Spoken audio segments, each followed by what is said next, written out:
But I want to talk about mainly like why am I doing these videos, you know? Honestly, it's for me. I want to be able to kind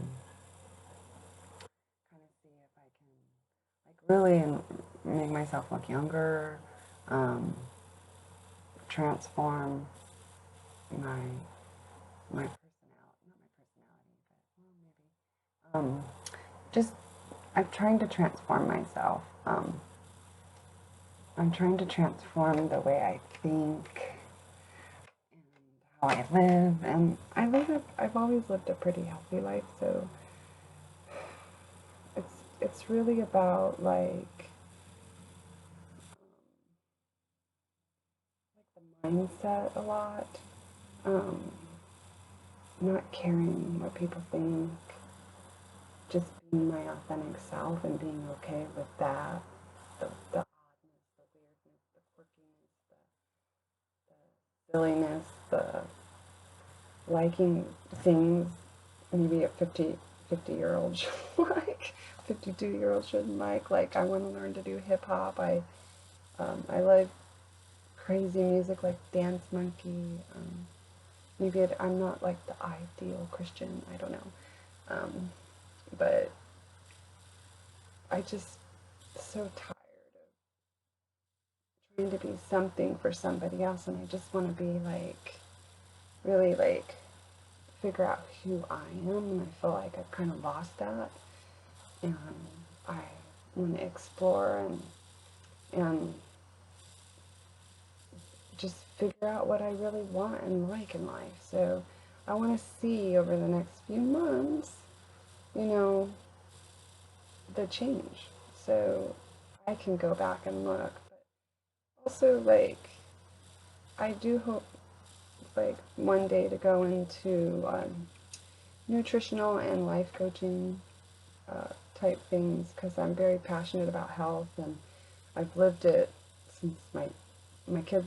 I have a daughter 20 and another daughter 24, and they like basically since my youngest was in second grade, my life started to change and transform back then. So I've always been healthy, and there's a lot of things that I already just know, but I want to like take it to the next level. So I've realized I feel like God kind of brings me things, or the universe, or whatever you want to call it. To me, it's God, but I will use universe, but to me, I mean God.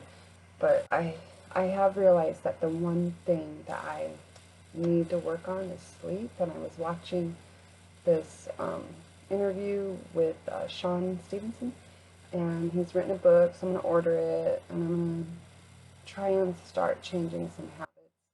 Um, I listen to my phone at night. It just puts me to sleep and instantly put a video on, and I don't know why. I think I've been that way since I was a teenager, basically, because I had a TV in my room, and I would just fall asleep to the TV. So it's just a habit. It's changeable. So I'm gonna work on that and try and get some better sleep. Because I don't know if you've ever had the experience where you had like an amazing night's sleep, and you just wake up and you just feel like you can just kill it. You can conquer the world. To wake up like that every day would be so freaking cool. So I'm gonna focus on that a little bit, and then I wanted to talk about like why making change like is so good. Like you're just one decision away from a breakthrough. So, but a lot of times we give up because we like go in too hard. So back when I was changing my diet, because I shared in my first video that I would work out, and then I would think, wow, I worked out. I can eat these Doritos. I can have that. I can have that ice cream or whatever. And I didn't eat well, and that came like years later that I started to eat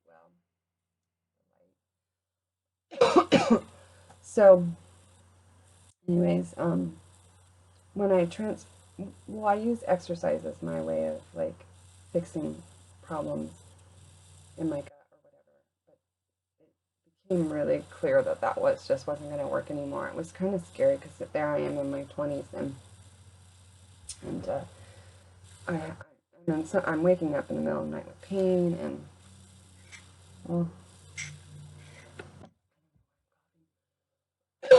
anyways, coronavirus. Ah, so whatever. I think it's so stupid. So, anyways, um, um, I woke up and like I'm gonna get a little bit detail, but it's what it is.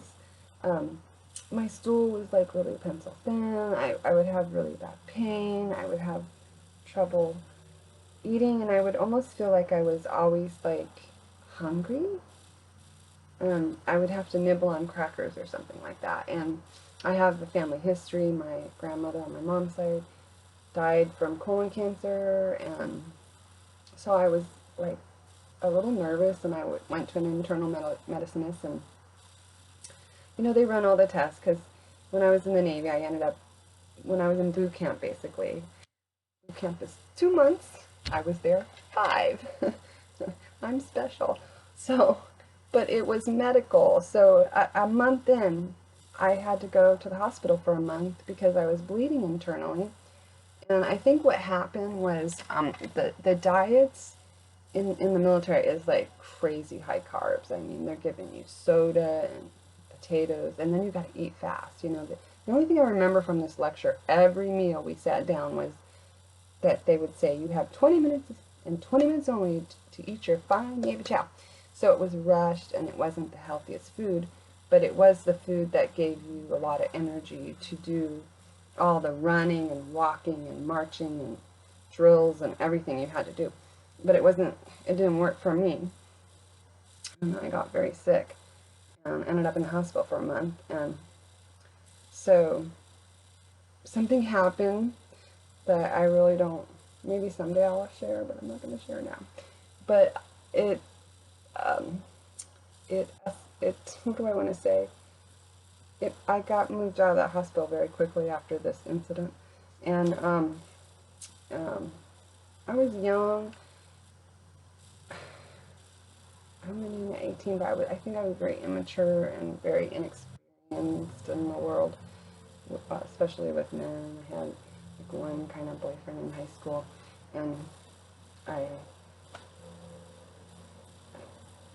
I ended up not really liking him because I broke up because he was just really braggy, and I'm surprised I had the strength back then because I just didn't need a boyfriend. I was like that, I guess, but I don't really have a lot of attention. But anyways, I remember telling this other girl that because she really liked him. I'm like, well, you can have him now, you know. And that was, I had this bit of an attitude, but I don't know where it came from because I also struggled with a lot of lack of confidence and insecurities too. So, but then somehow this crazy strength would come for different things like learning how to swim or whatever. Just these crazy things I would do. So, anyways, in the hospital, I didn't have a lot of experience in life, and so something happened, and they moved me out, and then they were going to process me out of the Navy for irritable bowel syndrome or whatever. And I think I shared this in the first video, but I don't remember. But I was in medical hold, and I just kept up with everything. Like I tried to fix my diet, and I tried to um, exercise. I kept my exercise up and everything. And then after that situation kind of resolved, the Master Chief had said to me at the medical hold, I'm really sorry how things turned out, and that I'm going to give you 3 days to grieve that, and then I want you to focus on what do you want? And I wanted to stay in, so I did. And so I don't know how long it took, but I went back down. I think the whole thing took a total of 4 months, or a little bit before 4 months, before I went back down and said, I want to go back in where I left off. And I said, I don't want to go home, without at least completing boot camp. So they did. They let me go in where I left off. In my new company, which was crap compared to my first company, they wanted to, oh my god, this is way longer than I thought it was going to be. They wanted to um, test me, I guess.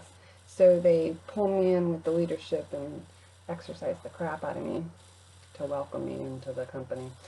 So I did. I got through the rest of boot camp, and on the day, like the day of or the day before graduation, because also in that time I had to go to Chicago for a board, but I did get my letter saying I could stay in. So I ended up doing about 14 years. So yeah, I think I'm gonna have to do a part 2 on this because it's too long.